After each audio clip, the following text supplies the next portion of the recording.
First সিনেই mistake. ফটোগ্রাফারকে ডাকছে photo তোলার জন্য, আর এই যে ফটোগ্রাফার ছুটে এলো একটা ফটো তুলেই ব্যাস আবার ছুটে চলে গেল। এরকম ফটোগ্রাফার তো আমি দেখিনি। তোমরা কি দেখেছো অবশ্যই কমেন্ট করো। এখানেই যেহেতু সবাই আসবে তাহলে ফটোগ্রাফারের এখানেই থাকা উচিত। নেক্সট সিনে এই দাদাটা রোল খাচ্ছে, মানে বিয়ে বাড়িতে রোলটা করতে গিয়ে আর কোন কোম্পানির লোক এরকম সবার সামনে খেতে বলে? দাদা নয় এখানে ভুল করেছে, বর আসছে ভেবে ফাটিয়ে দিয়েছে। বাট দেবদা এত ভিতরে বাইক নিয়ে আসছে কেন? দেবদার এত ভিতরে আসার কারণ কি? এত ভিতরে তো কোনো কোম্পানির বসও গাড়ি নিয়ে আসে না। নেক্সট সিনে আগে থেকে এটা এখানে ঘুরছে, বাট এরপরে দেবদা এটাকে ঘোরাতে বলছে। নেক্সট এখানে এই দাদা বাড়ির বউয়ের জন্য বিরিয়ানি নিয়ে যাচ্ছে। দাদার বউ কি বিয়ে বাড়ির বেশি খাবার ভেবে আদৌ কি এটা খাবে? আর আমাদের এই ম্যাডামের কথা একটু পরেই বলছি। নেক্সট আমাদের মিঠুন স্যার সবে তেলে মাছ দিয়েছে, আবার সঙ্গে সঙ্গে মাছ ভেজে তুলেও নিয়েছে। মানে এত স্পিডে মাছ ভাজাও হয়ে গেল। এই সিনে এখানে দুটো বোতল আছে, বাট পরের সিনে এটা গায়েব। আবার পরের সিনে আবার দুটো বোতল চলে আসলো। আর এখানে আমাদের স্যার কত কষ্টে মাছ ভাজলো, দেবদা খেলোই না। নেক্সট এখানে স্যারের কাছ থেকে ঝাঁটাটা বা কুস্তিটা অনেক দূরে, তাহলে এখানে লাফিয়ে ওঠার কারণটা কি? এটা কোন স্টেডিয়াম বা কোন জায়গা এটা তোমরা কমেন্ট করতে পারো। নেক্সট এখানে দক্ষিণেশ্বরকে খুব সুন্দর করে সাজিয়েছে, বাট আমি যখন গেছিলাম তখন এত সুন্দর ছিল না। এখানে কত সুন্দর নাম করছে সবাই, বাট তার থেকে সবাই কি মাথা দোলাচ্ছে বেশি? আর দেবদা মিউজিশিয়ানকে ডেকে বলছে যে বাবাকে ডেকে দিতে। বাহ! আর এই মিউজিশিয়ান তো একদম মন দিয়েই বাজাচ্ছে, তোমরা বুঝতেই পারছো।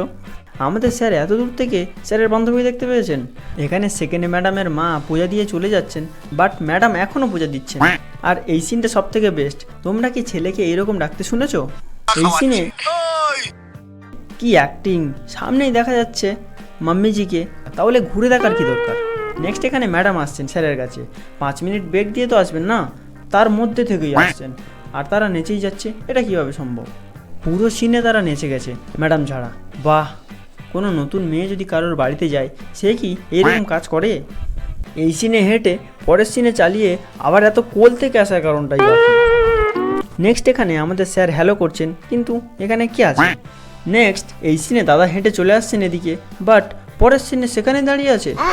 দেবদা যখন স্যারকে নিয়ে আসছেন তখন প্রথমে কেউ হাততালি দেয়নি, বাট যেই এই দাদা হাততালি দিলে তখন সবাই হাততালি দিতে শুরু করলো।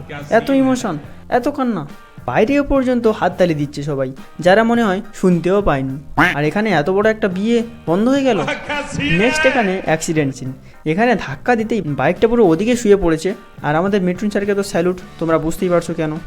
কিন্তু নেক্সট বাইকটা ফের উঠে এদিকে শুয়ে পড়লো। বাহ! আবার যখন গাড়িটা যায় আবার উল্টো দিকে ঘুরে গেল। অ্যাক্সিডেন্ট হলে লোক আরও ছুটে আসে, বাট এখানে ছুটে পালানোর কারণ। নেক্সট এখানে দেবদার পাশে হেলমেট, আর এখানে একটা হেলমেট, বাট নেক্সট সিনে এটা কাছে, আর ওটা কীভাবে দূরে হয়ে গেল? নেক্সট দেবদার বাঁ হাতে লেগেছে, বাট বাঁ হাতে ভর, ফের বাঁ হাতে ভর, এবার পুরো বাঁ হাতে ভর, এরপর আর বাঁ হাত ফেলতেই পারছে না। আর এখানে এসে ফের শুয়ে পড়লো। আর এই হেলমেটটা তো একদমই দূরে চলে গেল।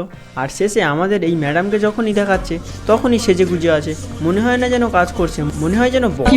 আর এইরকম কোম্পানিতে আমি অবশ্যই কাজ করতে চাই না। খাওয়াই বাঁধা না পড়াই বাঁধা, এরকম কোম্পানি জানা থাকলে তোমরা অবশ্যই কমেন্ট করো। আর ভিডিও কেমন লাগলো অবশ্যই কমেন্ট করো। এই ভিডিওটা একটু হাসির জন্য বানানো হয়েছে।